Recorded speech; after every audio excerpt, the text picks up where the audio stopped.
vamos a hablar nuevamente sobre el cómic colombiano y específicamente sobre la revista Los Monos del Espectador. En esta ocasión voy a enfocarme un poco más en las 100 primeras entregas de esta revista.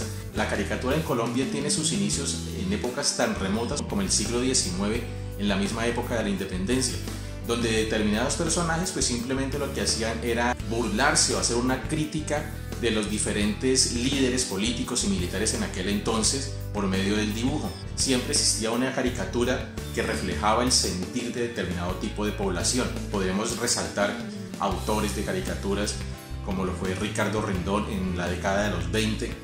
Posteriormente encontraríamos en la década de los 50 personajes como Osuna, como Pepe Gómez, como Pepón, como Consuelo Lagos. La historieta tiene unas características especiales, tiene pequeños detalles, y es que esta trata de seguir una secuencialidad. Puede o no puede tener contenido político, entonces en la historieta ya podemos incluir ciencia ficción, costumbrismo, historia, humor, de ahí el nombre de tiras cómicas. Podemos tomar todo esto y generalmente siempre para eso se utiliza un personaje, cosa que no ocurre con la caricatura política. En la caricatura política la mayoría de las veces los personajes que hacen parte de ella son anónimos, o cuando hay un personaje especial, este no tiene una relación muy directa o muy estrecha con los demás personajes que se incluyen ahí dentro de ella. Aparte de que la mayoría de las veces simplemente forma parte de una viñeta o no se extiende demasiado, no sigue una línea de tiempo, una línea narrativa muy larga, cosa contraria a lo que parece a lo que sucede con la historieta como tal, que ya utiliza una línea narrativa. Y otra cosa muy importante también en ella es el uso del color. Generalmente en las historietas ya empezamos a hacer uso del color. Por lo tanto, podemos decir que la historieta como tal nació en Colombia en la década de los 20, de la mano de Adolfo Samper con su personaje Mojicón. Era una copia, era una adaptación de un personaje de una tira norteamericana. Entonces, lo que hacía Samper, tal vez posiblemente por sugerencia o por solicitud de la casa editorial o del periódico en el cual trabajaba, simplemente tomaba lo que era la caricatura de este cómic norteamericano y la amoldaba o la adaptaba a la realidad o al acontecer de la sociedad bogotana de la década de los 20. Más o menos 20 años después, Samper crearía dos nuevos personajes, en este caso sí propios, autóctonos, que serían Dona Macice y Misia Escopeta. Estos personajes, pues por desgracia también, ese era un problema que existía con las caricaturas o con las historietas anteriormente y que existe actualmente también, y es que al desaparecer el medio en el cual se publican, pues el personaje también ya deja de circular y desaparece. Se harían otros experimentos de distintos artistas, crearon sus historietas, pero todos siempre se publicaban en medios regionales con poca continuidad, no se extendían por mucho tiempo.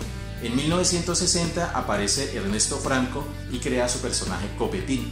Copetín es el personaje ícono de la historieta a nivel nacional. Es el punto de referencia de lo que es el cómic colombiano. Se publicó en el diario El Tiempo desde la década de los 60 aproximadamente hasta mediados o finales de los 80. El Copetín tiene mucha semejanza con Daniel el Travieso. Esto no tiene nada malo, pues hay que reconocer o hay que recordar que el mundo del cómic se rige por tres grandes escuelas o tres grandes estilos: el estilo norteamericano, el estilo europeo y el estilo japonés. Casi todo el cómic del mundo o todas las historietas del mundo se fundamentan en estas tres escuelas de cómic. En la década de los 70, y gracias también a la llegada de la televisión, un poco más a la apertura cultural que estaba presentando el país, aparecieron nuevos historietistas, nuevos caricaturistas, y crearon una serie de personajes que fueron publicándose en los principales medios escritos de la nación. En el diario El Tiempo se publicó Acalarca de Carlos Garzón, y en El Espectador se publicaron las historias de La Gaitana de Serafín Díaz. Estas dos historietas que narraban las aventuras de estos personajes de la época de la conquista, estos personajes indígenas, tenían también una marcada influencia del cómic norteamericano y trataban de emular mucho lo que eran las historias de Tarzán principalmente. Para esa misma época, pues también ya Colombia se estaba permeabilizando un poco a lo que era el cómic mundial.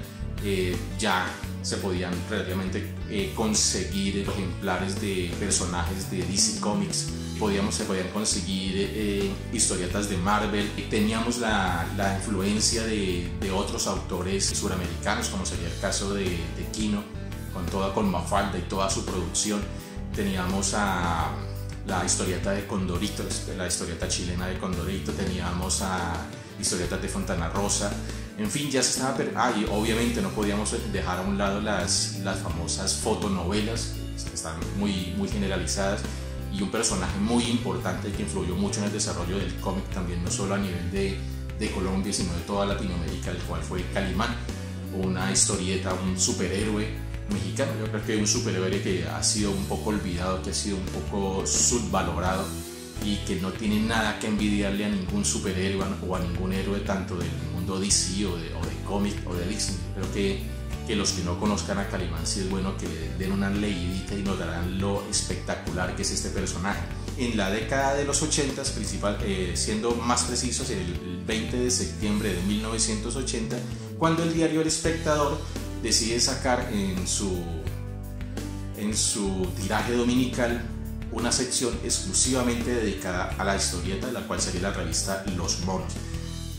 Antes de la revista de Los Monos, El Espectador ya publicaba, ellos tenían una sección de cultura que era el Magazine Dominical. En el Magazine Dominical, creo, no estoy muy seguro, también venía una separata donde se publicaban algunas caricaturas. Lo digo porque hace muchos años, cuando era niño visitando la casa de mi abuelo, tuve la oportunidad de tener una revista de esas.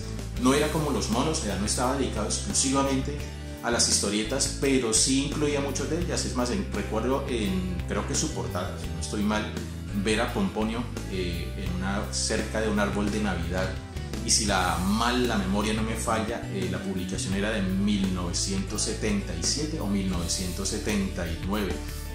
No la guardé porque no conservaba la misma estructura, no tenía las mismas características de la revista de Los Monos en ese entonces. Era un poco más una revista de variedades. Recuerdo que daban unas clases unos pasos de baile por los dibujitos que mostraban. En un baile bastante setentero, bastante de música de la época, y aparecían otras notas que no llegaban mucho al interés del niño, y había unas historietas por ahí dispersas. Por desgracia no conservo ninguno de esos ejemplares, pero ya en 1981 y bajo la dirección de Peña, uno de los antiguos historietistas muy reconocidos, ya se crea lo que es la revista Los Monos como tal, Los Monos del Espectador. Esta revista duraría décadas, creo que se publicó hasta el año 2000, no estoy muy seguro, creo que le perdí el hilo a sus publicaciones. Aparecía en su tiraje dominical, el día donde más se compraba o se consumía este tipo de productos. Tercero, estaba incluido dentro del Magazine Dominical. El Magazine Dominical era una sección dedicada exclusivamente a la cultura, al análisis político, y dentro de esto pues le adicionaron o anexaron una sección exclusiva para el público infantil. Todas sus páginas estaban a full color, y esto era bastante llamativo para la población infantil. Y aparte de eso, no estaba tan sectorizado como actualmente ocurre para determinado tipo de población infantil. Un niño que no podía leer o que no sabía leer, yo recuerdo mucho que el primer contacto que tuve con la revista de Los Monos no sabía leer, entonces me tocaba inventarme las historias que ocurrían ahí. Recuerdo mucho que había una historieta de Pillín, y yo me inventaba la historia que estaba ocurriendo con ese perrito en ese momento. No sabía leer. Después, algunos años, cuando yo aprendí a leer, fue que volví a retomar esas revistas para saber qué era lo que verdaderamente ocurría ahí. Entonces era para un público desde niños que no tenían, niños de 3 años en adelante, podríamos decir, hasta adultos de cualquier edad, porque tenía mucha variedad de personajes y de estilos. Entonces había para niños de 3 años, había para niños de 7 años, para personas de 10, adolescentes, adultos, o todo el mundo, toda la persona que quisiera disfrutar de una historieta. Permitió que la población colombiana estuviera en íntimo contacto con todo lo que era el mundo del cómic, y no hay que olvidar la importancia que tiene el cómic a nivel de la sociedad y a nivel de la historia. Muchas veces es un género subvalorado. Por desgracia, aquí en Colombia el cómic siempre se ha tratado como, ni siquiera se le ha dado el estatus de arte no sé si ya habrá cambiado esa política, pero se le equiparaba casi igual a la pornografía, no se le daba ninguna relevancia. Pero si uno revisa un poco la historia, notará, principalmente la historia norteamericana, notará la gran influencia que tiene el cómic en la sociedad norteamericana, en su forma de pensar, en su proyección hacia el futuro. Los ideales de una nación se ven reflejados precisamente en el cómic. El cómic evoluciona con la sociedad. En la sociedad colombiana obviamente esto no ha ocurrido, no ha habido una cultura como tal del cómic, aparte de los últimos años, ya en las últimas décadas del siglo XXI en adelante, ya han aparecido más proyectos o más trabajos enfocados a esto, pero lo que era anteriormente, en la década de los 80, en los 70, era un género completamente olvidado. Y lo que hicieron los monos fue rescatar este género, pues permitió que todos los colombianos estudiáramos o conociéramos de este mundo, de lo que es la historieta. Nos permitió abrirnos al mundo del cómic, conocer todos sus secretos, conocer todos sus personajes, conocer las distintas variables, las distintas formas de pensar de todos estos autores.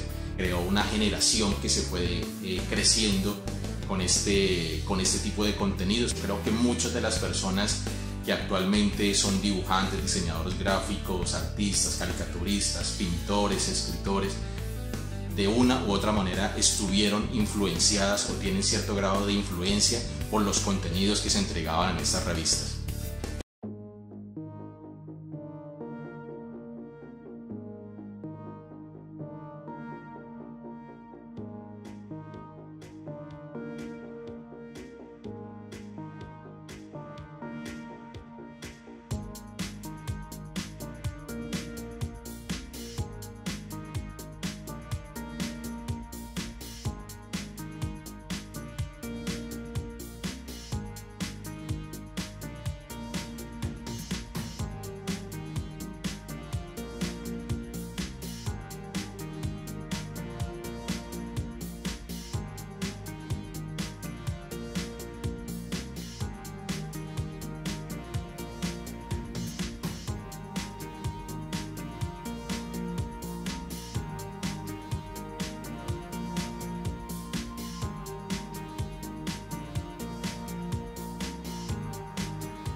Poco tiempo después de la primera publicación empezaron a aparecer artistas colombianos en la revista.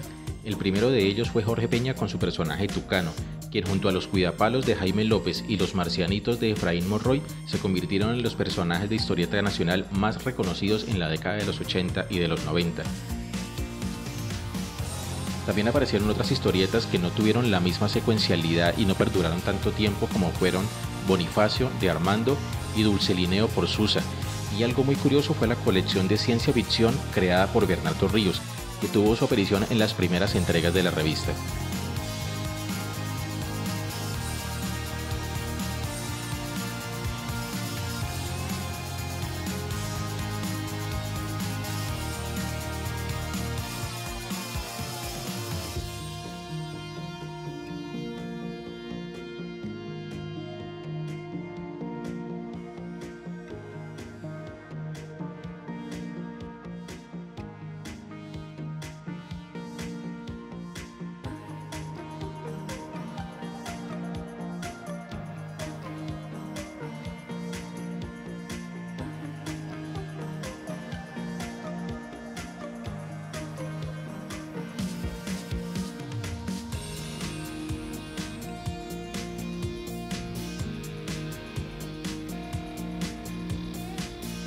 La mayoría de estas historietas está intercalada con publicidad, la cual en muchas ocasiones dejó ver su gran creatividad, como lo fue la campaña de Colgate con el Capitán Colgate contra Carietón.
Y no podemos olvidar a las monitas, que serían los personajes emblemáticos de los monos.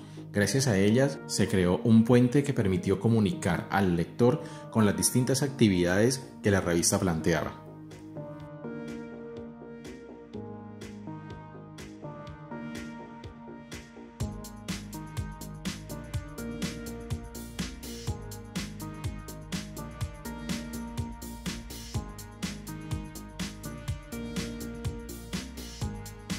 Y ya para finalizar, y para todos aquellos que estén interesados, en la descripción del video voy a dejar el enlace para que ingresen a mi blog La Tecleadera y desde allí puedan descargar 93 de las 100 primeras revistas de los monos.